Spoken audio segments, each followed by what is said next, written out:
Hello friends, आपके अपने YouTube channel MIM news bulletin में आपका हार्दिक स्वागत है। बिहार में 7वें चरण की जो सुगबुगाहट है वह स्टार्ट हो चुकी है और इस वीडियो में हम आपको बताने वाले हैं कि जो आरक्षण है, रिजर्वेशन है, उससे संबंधित क्या सूचना जारी हुई है और विभाग को, शिक्षा विभाग को जो रिक्तियां हैं, जो पद है, उसको भेजने की जो कवायद है वह भी काफ़ी हद तक पूरी हो चुकी है। तो इसलिए वीडियो में और भी 7th फेज़ की जो लेटेस्ट अपडेट्स हैं आपको पहुंचाने का प्रयास हम करेंगे, जैसे हमेशा ही करते रहते हैं। तो इसलिए वीडियो को पूरा आप ज़रूर देखें, स्किप ना करें और चैनल पर अगर पहली बार आते हैं तो सब्सक्राइब ज़रूर कर लें। आरक्षण से रिलेटेड जो सूचना जारी है उसके बारे में बात करने से पहले आपको बता दें कि किशनगंज जो ज़िला है बिहार का, वहाँ से ये जो खबर प्रकाशित हुई है कि वहाँ पर 4000 शिक्षकों की होगी बहाली। तो ये बहाली ऑब्वियसली 7वें चरण की बहाली की ही बात यहाँ पर की गई है और जो पद हैं, जो रिक्तियाँ हैं, उनको भेजने का कार्य आप लोगों को बता दें कि जो डेडलाइन थी वह 30 जून है और 30 जून बहुत दूर नहीं है, केवल एक सप्ताह इसमें बचा हुआ है। तो देखिए, ये खबर यहाँ पर यही प्रकाशित हुई है, सारी डिटेल्स यहाँ पर बताई गई हैं। 7वें चरण का मुख्य उद्देश्य आप लोग जानते ही हैं सरकार का, एक तो बहाली करना तो है ही शिक्षकों की, दूसरा उद्देश्य है कि छात्र शिक्षक अनुपात जो है उसको सुधारा जा सके, उसको काफ़ी हद तक ठीक किया जा सके। तो यहाँ लिखा है कि 7वें चरण में किशनगंज जिले में करीब 4000 पदों पर शिक्षकों की नियुक्ति हो सकती है। यहाँ पर इसलिए लिखा है कि पद खाली होते हैं लेकिन अभ्यर्थी कभी नहीं मिल पाता, या फिर जो सरकार की प्रक्रिया इस तरह की होती है कि बहालियाँ ज़्यादा नहीं हो पाती हैं। शिक्षकों की रिक्तियों को लेकर मुख्यालय से सूची भी मांगी गई थी और मुख्यालय से मांगी गई सूची के आलोक में जो किशनगंज के DEO हैं सुभाष कुमार गुप्ता, उन्होंने भी जिले के विभिन्न विद्यालयों में शिक्षकों की रिक्तियों से संबंधित अद्यतन स्थिति का आकलन किया था और नियोजन इकाईवार सीटों की गणना भी की गई थी।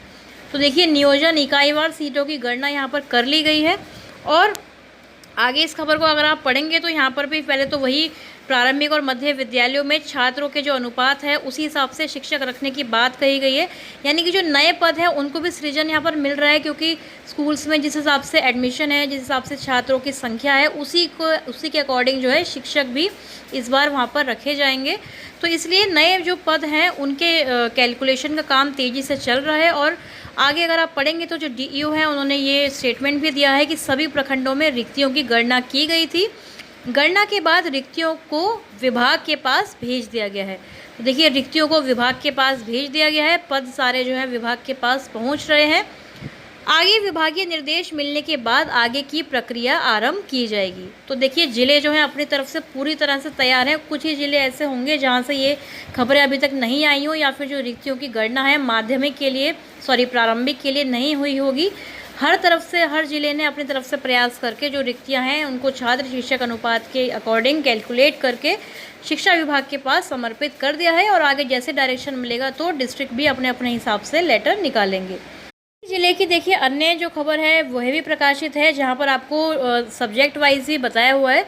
जैसे मिडिल स्कूलों में भाषा व विज्ञान विषय के शिक्षकों की ज़्यादा कमी है। तो मिडिल स्कूल यानी प्राथमिक और जो मध्य विद्यालय हैं 1 to 8 की अगर बात करें तो वहाँ भाषा हिंदी, उर्दू, बांग्ला और सेकेंड जो लैंग्वेज है संस्कृत हो, पर्शियन हो, और विज्ञान के स्पेशली जो शिक्षक हैं उनकी भारी कमी है, क्योंकि 6th फेज़ में भी ज़्यादा अभ्यर्थियों का चयन जो है यहाँ पर इन सब्जेक्ट्स के लिए नहीं हो पाया है।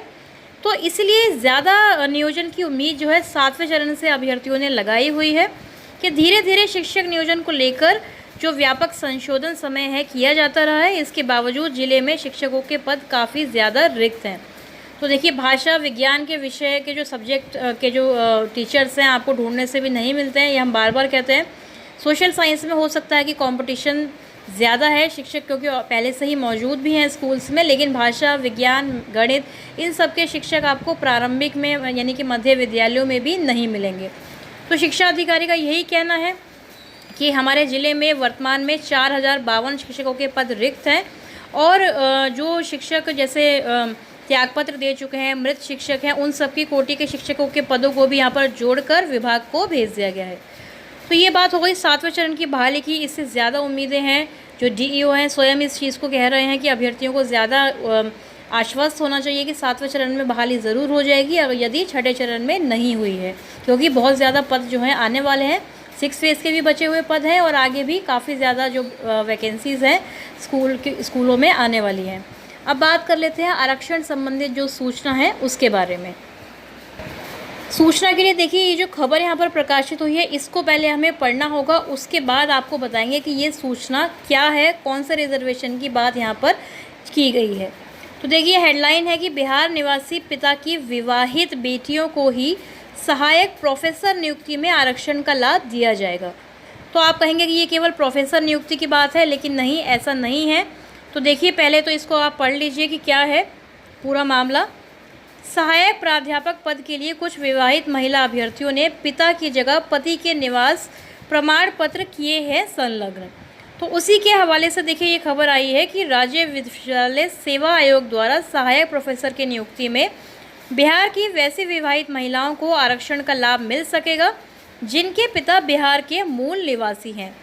तो इस आशय का अभिमत हाल में सामान्य प्रशासन विभाग ने विश्वविद्यालय सेवा आयोग को दिया है। इसके इतर किसी भी विवाहित महिला को, यानी कि इसके इतर मतलब यहाँ पर हुआ इसके अलावा किसी भी विवाहित महिला को बिहार में लागू आरक्षण का लाभ नहीं मिलेगा।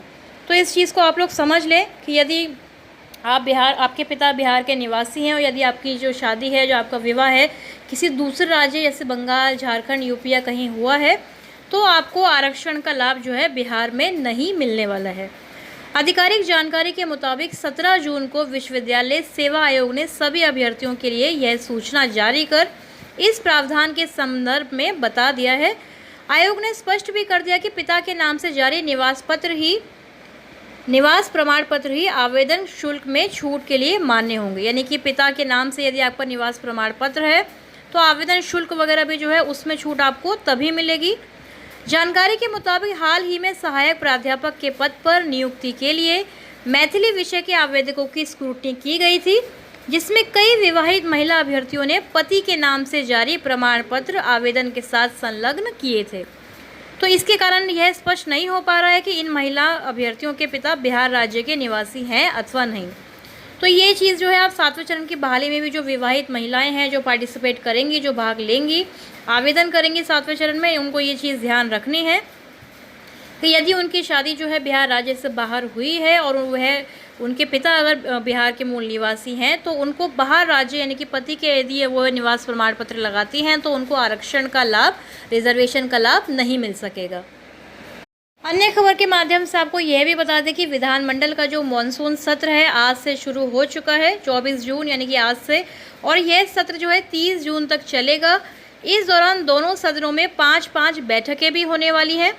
इसमें प्रथम अनुपूरक बजट के साथ साथ कई विधेयक भी पारित किए जाएंगे। तो ये एक अच्छा अवसर है, क्योंकि आप लोग जानते हैं कि एसटीईटी अभ्यर्थी हो या फिर टीईटी अभ्यर्थी हो, शिक्षक संघ के अन्य जो ऑलरेडी सर्विस टीचर्स हैं, बहुत सारी मांगों को लेकर आए दिन पटना में जो है धरना करते रहते हैं। या फिर आगे 27 जून को हम लोग आपको बता दें कि एक और जो ट्रांसफ़र के लिए भी जो शिक्षक हैं वह धरना प्रदर्शन वगैरह करने वाले हैं। तो यह एक ऐसा अवसर होता है जब कोई मानसून सत्र चलता है विधानमंडल का, विधानसभा कोई सदन चलता है, कि सरकार को याद दिलाया जा सके, सरकार से अपनी जो मांगें हैं पूरी करवाई जा सके। तो इसमें भी जो है शिक्षक अभ्यर्थी जाकर अपनी मांगों को ज़ोर शोर से उठा सकते हैं, क्योंकि अखबारों के माध्यम से यह खबरें भी आई हैं कि सरकारी स्कूल में अब निजी क्षेत्र के लोग भी सेवा देंगे। तो देखिए, इस तरह की अगर खबरें आएंगी तो एक नेगेटिविटी जो है शिक्षक अभ्यर्थियों में ज़रूर आती है, क्योंकि एक तरफ तो आप बहाली की बात कर रहे हैं सरकारी शिक्षकों की, दूसरी तरफ कह रहे हैं कि प्राइवेट स्कूल के टीचर ही गवर्नमेंट स्कूल में पढ़ाएंगे। छात्र शिक्षक अनुपात को ठीक करने की बात चल रही है। द टाइम्स ऑफ इंडिया जो है उस पेपर में भी देखिए, अंग्रेज़ी अखबार में भी प्रकाशित हुआ कि साइंस टीचर 1 प्यूपिल्स 570 इन स्टेट सेकेंडरी स्कूल्स, यानी बिहार के राज्यों में यदि आप देखेंगे तो 570 विद्यार्थियों पर केवल एक विज्ञान का शिक्षक मौजूद है। तो इसलिए जो दशा है शिक्षा की, क्वालिटी एजुकेशन की जो बातें होती हैं, उसको सुधारने का एक विकल्प यही है कि शिक्षकों की ज़्यादा से ज़्यादा बहाली सरकार करे और 7वें चरण की बहाली में ज़्यादा से ज़्यादा शिक्षक हायर करे, ताकि बेरोजगारों को रोज़गार भी मिलेगा और विद्यार्थियों को पढ़ाने के लिए शिक्षक भी मिलेंगे। तो इसी आशा के साथ कि 7वें चरण में 6ठे चरण से ज़्यादा बहालियाँ होंगी, इस वीडियो को मैं अभी एंड करती हूँ। और आगे कोई भी 7th फेज़ की अपडेट आएगी तो आपसे ज़रूर शेयर करने की कोशिश करेंगे हमारे चैनल MIM न्यूज़ बुलेटिन पर। तो इसके लिए आप हमारे चैनल से जुड़े रहें, कनेक्टेड रहें। जिन्होंने सब्सक्राइब नहीं किया है वह भी सब्सक्राइब ज़रूर कर लें। इस वीडियो में फ़िलहाल इतना ही। Thank you for watching.